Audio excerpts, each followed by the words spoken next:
안녕하십니까. 암호화폐 정보를 전달해 드리는 닥터 비트맨입니다.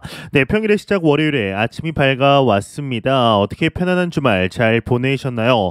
이제 얼마 전 미국 연방준비제도 이 페드의 의장 중에서 대표적인 통화 정책의 비둘기파, 즉 금리 완화를 외치는 인물로 꼽히는 이 래피얼 보스틱 미 애틀란타 연은 총재가 이 내년 중반까지 기준금리 인하가 없을 것이다라는 생각을 한다, 이렇게 밝히게 되었습니다.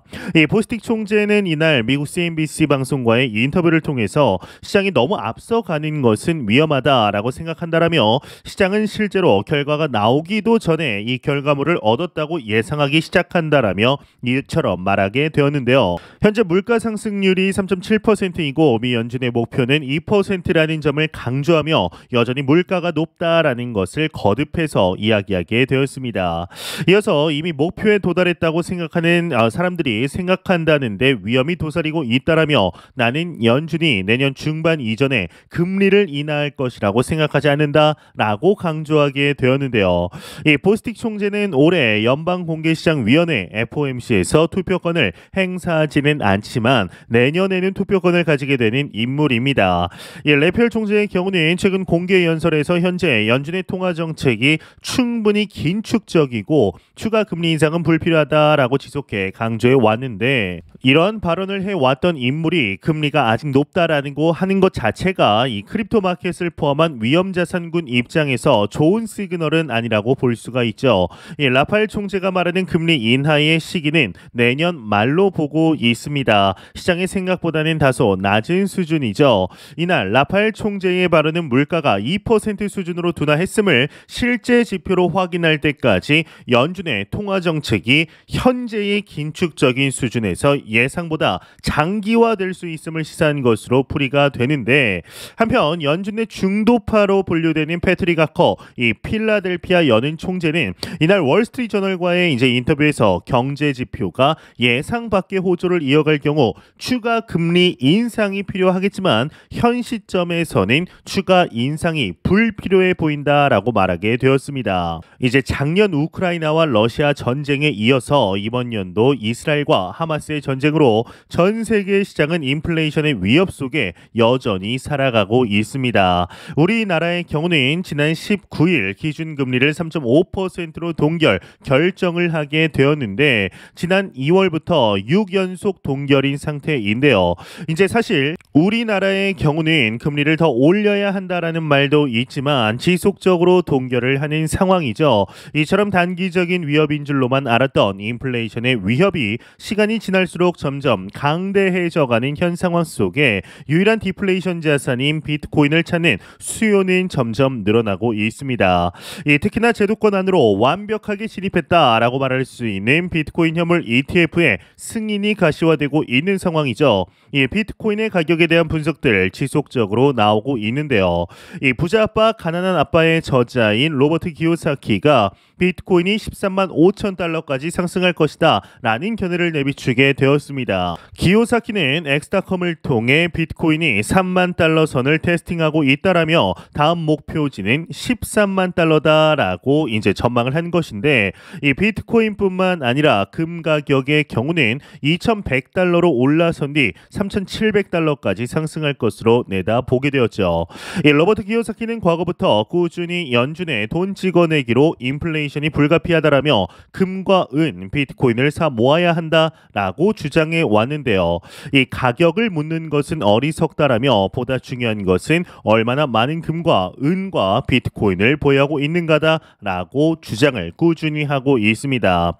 현재 실제적으로 이뿐만 아니라 기술적 관점 유의미한 결과들 나오고 있습니다. 유명 애널리스트 이 크립토 비즈가 비트코인이 SMA 200, 즉 200일 단순 이동 평균 위쪽에 위치하는 것이 확인이 되었다라며 이는 강한 상승세를 나타낸다라고 해석을 하게 됩니다. 실제로 SMA는 이제 가격 범위의 평균을 나타내는 지표인데요. 위를 향하면 가격의 상승, 아래를 가리키면 하락을 의미합니다.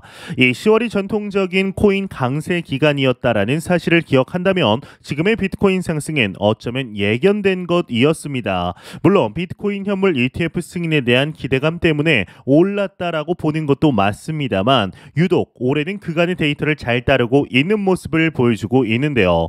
이 10월이 전통적인 강세장인 것과 동시에 비트코인 현물 ETF 그리고 비트코인 반감기에 대한 기대감이 함께 존재하면서 호재에 대한 비트코인의 가격 반영이 더 잘 이루어지고 있는 것으로 보입니다. 이 비트코인은 그간의 부진을 씻고 빠르게 3만 달러를 돌파하기 위해 지지부진한 모습이 아닌 강하게 돌파할 것으로 보이는 움직임을 보여주고 있는데요.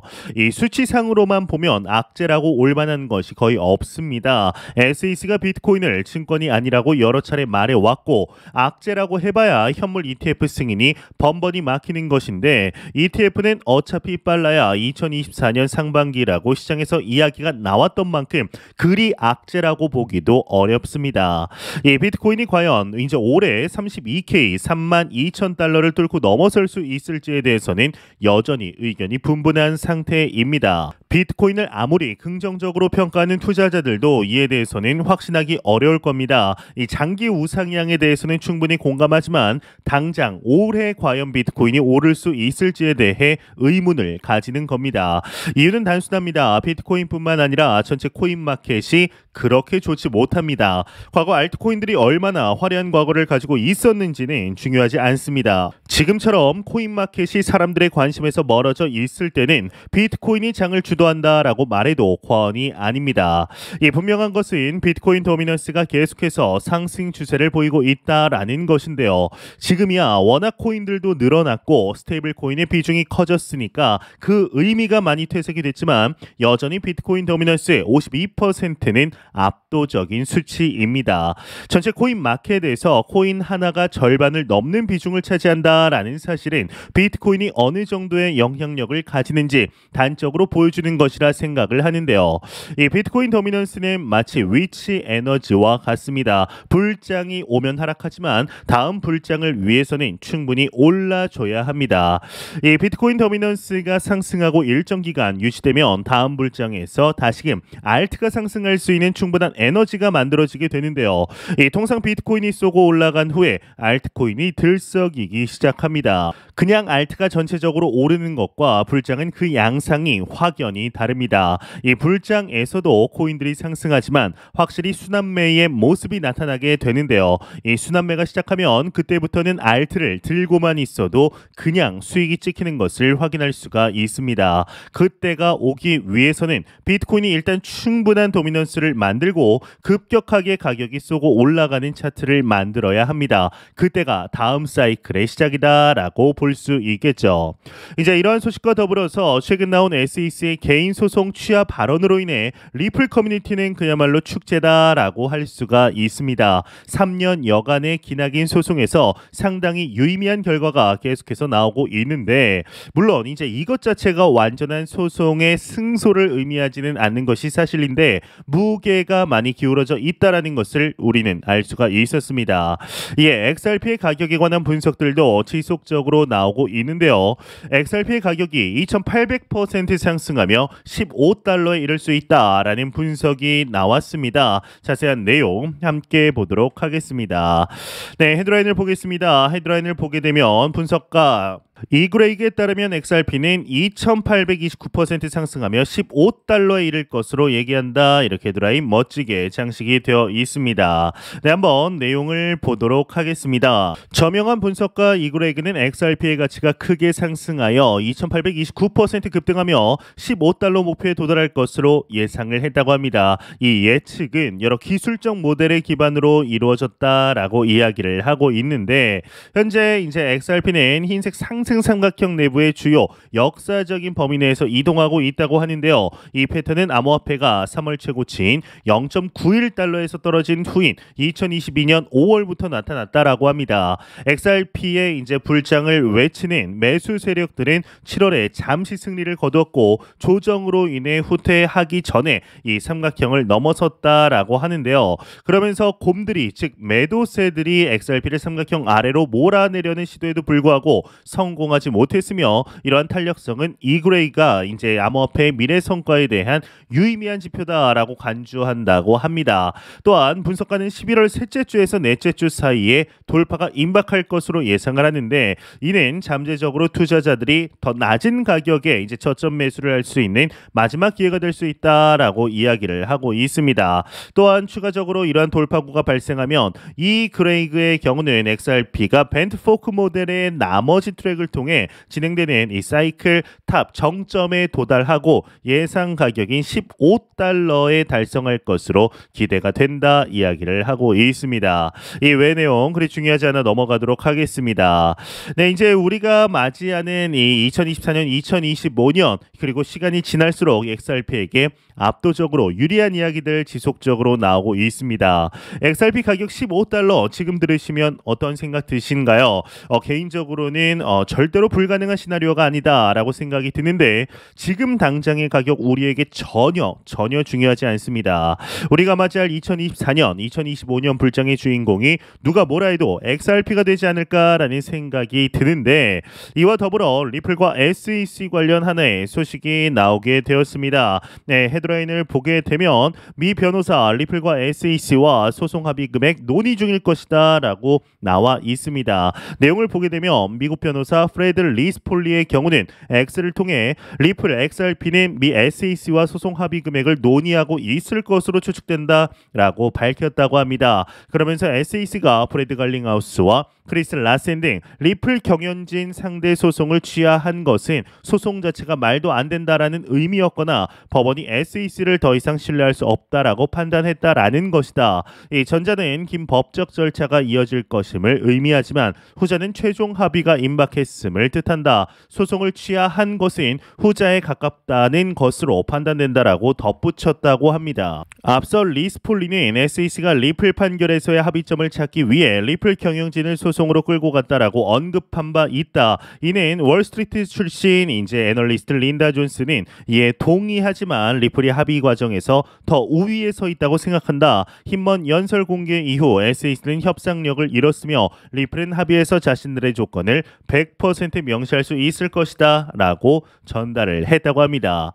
네, 현재 SEC와 XRP 간의 소송 일부 마무리되며 정말 완전 종결되는 것 아닌가 싶은 기대감의 목소리가 나오고 있습니다. 2017년부터 XRP에 투자한 이 투자자 입장으로서 눈에 피눈물이 나게 할 만큼 아쉬운 모습 보여주고 있지만 그 어떤 코인보다 뛰어난 사업성과 실제적인 유틸리티성을 보여주고 있는 만큼 넥스트 불장의 주인공으로서 많은 투자자들이 기대하고 있는데요. 과연 앞으로 어떠한 모습을 보여주게 될 것인지 이제 기다림의 시간이 머지 않았음이 느껴집니다. 네, 공포탐욕 지수 보겠습니다. 전날 대비 10포인트 하락한 53포인트 기록하면서 중립단계 나타내고 있습니다. 이 지수 0이면 공포, 100이면 낙관을 의미하게 되죠. 네, 이제 비트코인을 기본적으로 이 투기라고 바라보면 시장을 객관적으로 볼 수 없게 된다라는 생각을 많이 합니다. 이 처음 비트코인이 나왔을 때만 해도 비트코인의 가치를 증명할 무언가가 부족했습니다. 이 주식과 비교하는 경우도 적지 않았습니다. 주식의 경우 기업의 가치를 평가할 수 있고 매출이나 순이익 같은 지표를 통해 어느 정도 객관적인 평가를 할 수가 있습니다. 하지만 이 비트코인이나 그 외 알트코인들을 객관적으로 평가할 수 있는 지표랄 게 없습니다. 늘 미래에 많이 쓰일 거라는 기대감만으로 가격이 올랐던 겁니다. 물론 비트코인의 경우는 시간이 지나면서 많은 지표들이 쓰이게 됩니다. 비트코인 도미넌스는 시장에 비트코인 장악력을 나타내는데 통상 크립토 윈터에 높아졌다가 불장이 오면 낮아지는 특성이 있습니다. 미래를 예측하는 데 한계가 있지만 시장의 상황을 이해하는 데는 분명 도움이 됩니다. 이 김치 프리미엄의 경우는 한국 투자자들에게 매우 중요한 지표로 이용됩니다. 아비트리지를 노릴 수 있는 좋은 기회를 제공하기 때문인데 그래서 평소 해외 거래소에 넣어 놓았던 코인을 불장에 국내로 가져오면 그 자체만으로도 10% 이상의 수익이 생기기도 합니다. 이 최근에는 비트코인의 가치를 채굴자들의 비용에서 찾는 경우가 많아졌습니다. 이 비트코인 채굴에 드는 비용과 현재 비트코인 가격을 비교하면서 적정하다거나 너무 비싸다는 평가를 하게 된 겁니다. 이런 지표들은 증권에서는 전혀 이용되지 않으며 오직 코인에만 있는 독특한 특징이기도 합니다. 이 기존 주식 투자자들 입장에서는 비트코인이 사기처럼 보일 수 있습니다. 정량 평가가 불가능하면 당연히 그렇게 판단할 수밖에 없는 겁니다. 그러면 자연스럽게 가격 변동을 세력들의 장난질 정도로 받아들이게 되죠. 종종 어떤 고래의 지갑에서 어디로 비트코인이 대량 이동했다라는 뉴스가 나오게 되는데 그런 뉴스에 관심을 갖는 이유는 그 자체가 큰 가격 등락을 의미한다라고 믿고 있기 때문입니다. 물론 비트코인이 대량 매도될 수 있는 가능성 얼마든지 존재하는데요. 하지만 그렇다고 해서 비트코인이 소수의 세력에 의해 언제든지 조정될 수 있다고 믿는 것은 허황된 생각에 불과합니다. 그런데 의외로 이렇게 생각하는 사람이 여전히 많습니다. 세력이 크게 한탕해 먹기 위해 개미들을 털어내고 있다라고 표현을 하는 거죠. 비트코인의 글로벌 자산 순위는 13위입니다. 그렇게 호락호락하게 생각할 자산이 아닙니다. 기업이 아닌 순위로만 보면 이제 금, 은 다음이 비트코인입니다. 이 월스트리트 저널은 미국 정부의 비트코인 보유량이 6조 원 이상이라고 밝히면서 비트코인 최대 보유국이 미국임을 증명했습니다. 문제는 미국 정부의 스탠스입니다. 이 비트코인을 특별히 매수하거나 매도하려는 게 아니라 사건을 통해 압수한 비트코인이라는 점인 이제 투자자들에게 실망감을 주기 쉽습니다. 하지만 오히려 이런 미국의 중립적 스탠스가 비트코인 투자자들에게는 아직 멀었다라는 희망적인 전망을 하게 해줍니다. 자신들이 들고 있는 비트코인의 가치가 얼마나 큰지 알고 그걸 가격 조작에 사용하지 않으리라는 이제 일정 수준 이상의 안도가 포함된 상황이기 때문이죠. 아직도 비트코인을 소수의 세력이 움직이는 거라고 생각한다면 생각이 들을 게야 합니다. 비트코인은 그보다 훨씬 크다라고 볼 수가 있는데요. 현재 우리는 너무나 좋은 시기 속에 실제적 투자 이어가고 있습니다. 매 영상 말씀드리지만 절대로 단기적인 시각으로 이 시장 바라보지 마시고 장기적인 시각으로 또한 오랜 시간 동안 함께 할 수 있는 여유 자금을 통하여 투자를 진행하시길 진심으로 바래 보도록 하겠습니다.